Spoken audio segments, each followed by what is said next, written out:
Bonjour Sébastien H. Bonjour. Vous êtes chargé de communication de l'association Sesamat, dont vous avez été un des fondateurs, mais également un des présidents. Quel était le projet initial de cette association Sesamat? Alors au départ, l'objectif était de faire travailler ensemble un ensemble de professeurs, donc initialement des professeurs de mathématiques, pour construire, mutualiser des ressources pour l'enseignement des mathématiques.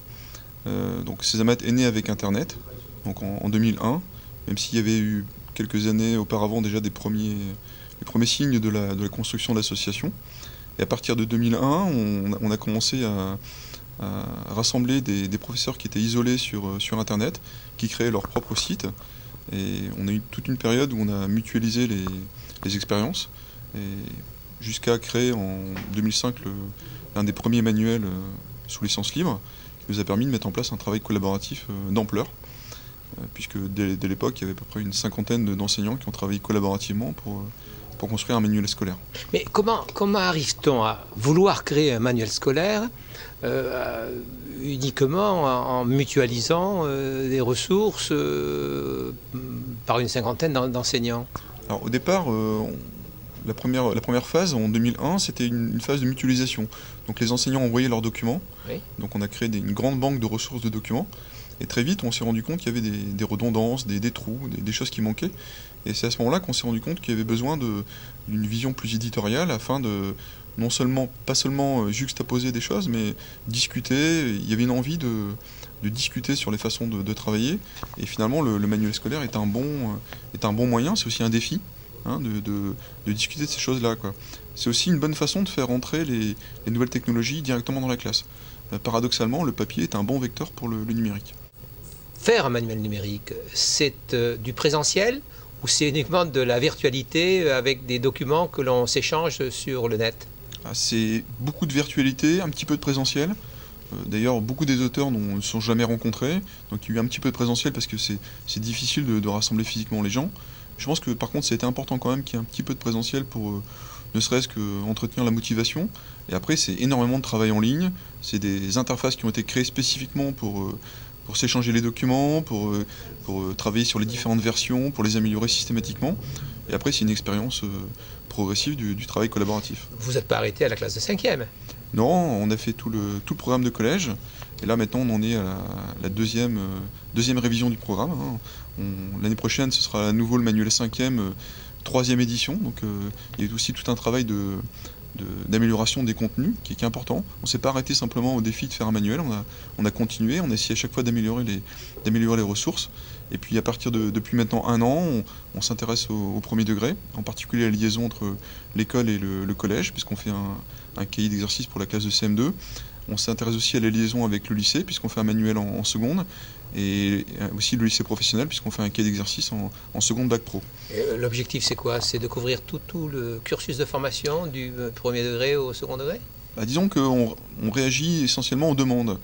Ce qui s'est passé, c'est que les ressources créées pour le collège ont suscité beaucoup d'attentes de la part des utilisateurs, en particulier de professeurs des écoles qui utilisaient déjà des ressources en 6e par exemple, mais de la même façon pour le lycée. En fait, en général, c'est un mode qui a bien fonctionné au niveau de Sesamat. Sesamat s'est progressivement agrandi au fur et à mesure des demandes qui sont apparues. Et une des demandes fortes, c'était de travailler sur d'autres secteurs que celui du collège, et en particulier sur les liaisons entre l'école et le collège, en faisant travailler collaborativement des enseignants qui n'ont pas l'habitude de ça. Et les équipes qui travaillent par exemple sur le manuel de 5e, c'est les mêmes que ceux qui travaillent sur le manuel de 6e, de 4e, de 3e? Alors il y a parfois une partie de l'équipe qui reste stable, puis après il y a des nouvelles personnes suivant les classes que chacun peut avoir. Il y a un renouvellement qui s'opère, de nouvelles personnes qui arrivent, d'autres qui arrêtent, parce que c'est vrai que c'est aussi très fatigant de faire ce type de travail-là. Donc il y a un renouvellement. Là, clairement, pour l'école, c'est essentiellement des professeurs des écoles qui ont travaillé avec quelques professeurs de collège, mais c'est quand même une base de professeurs des écoles. Donc on voit qu'il y a à la fois une permanence et un renouvellement des têtes, mais le principe reste toujours le même, quoi. Sur le travail collaboratif, les règles qui ont prévalu pour le manuel 5e sont toujours à peu près les mêmes qui fonctionnent maintenant. Sesamat est-elle devenue une maison d'édition? Alors d'un point de vue purement financier, non. Clairement, puisque si on entend maison d'édition comme étant une entreprise à but lucratif, c'est tout à fait défendable, je veux dire, comme point de vue, mais c'est pas lui de Césamat. D'ailleurs, Césamat travaille avec des maisons d'édition pour éditer les manuels en question. Par contre, si on peut considérer qu'on est une forme d'éditeur associatif, dans le sens où effectivement on met en relation des auteurs avec une œuvre qui se construit collaborativement. Donc, dans ce sens-là, oui, mais pas dans le sens financier du terme ou dans le sens industriel du terme. Césamat a donc choisi ce que j'appellerais la production de ressources éditorialisées. Or, aujourd'hui, on entend beaucoup parler de possibilités de mutualisation de petits éléments permettant de construire un cours, le professeur choisissant lui-même ces petits morceaux pour pouvoir les mettre en scène lui-même. Comment vous observez cela ? Alors, disons que faire des manuels, ça nous a permis d'avoir les premiers matériaux qui permettent après d'arriver à ce que vous vous dites, c'est-à-dire créer des éléments qui sont personnalisables, modifiables, paramétrables, pour que chaque enseignant puisse créer son propre outil, son propre manuel.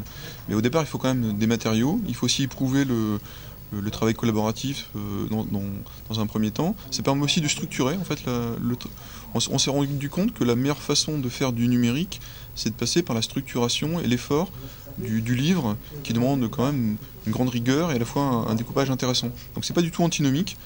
On pense que ce qu'on a fait peut servir de base à d'autres manuels numériques, d'autres façons de faire, au travail personnel de l'enseignant. Et que vous disent les enseignants qui utilisent les manuels Césamat? Est-ce qu'ils ont d'autres pratiques pédagogiques? Est-ce que leur pratique pédagogique a changé?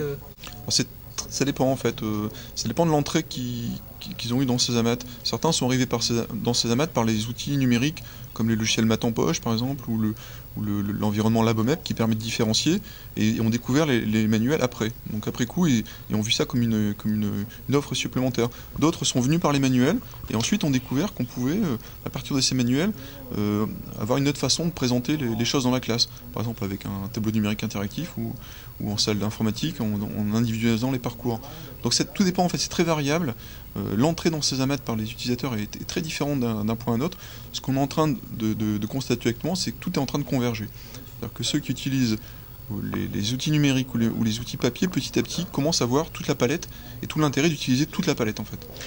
Bon, les mathématiciens, ou plus exactement les professeurs de mathématiques, ont été les premiers à se lancer. D'autres disciplines se sont lancées? Alors, il y a d'autres associations comme Weblettres par exemple en français. Oui. Maintenant, c'est pas tout à fait la même approche.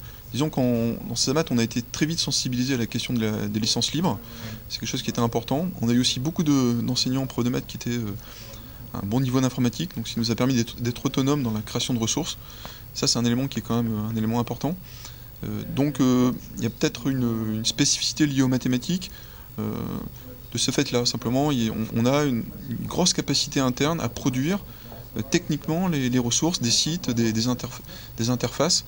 Alors, là où d'autres, peut-être, dans des disciplines, ont besoin d'intermédiaires qu'ils trouvent ou ne trouvent pas, je veux dire, nécessitant des moyens qu'ils ont ou non pas. Donc c'est quand même quelque chose qui est un petit peu différent.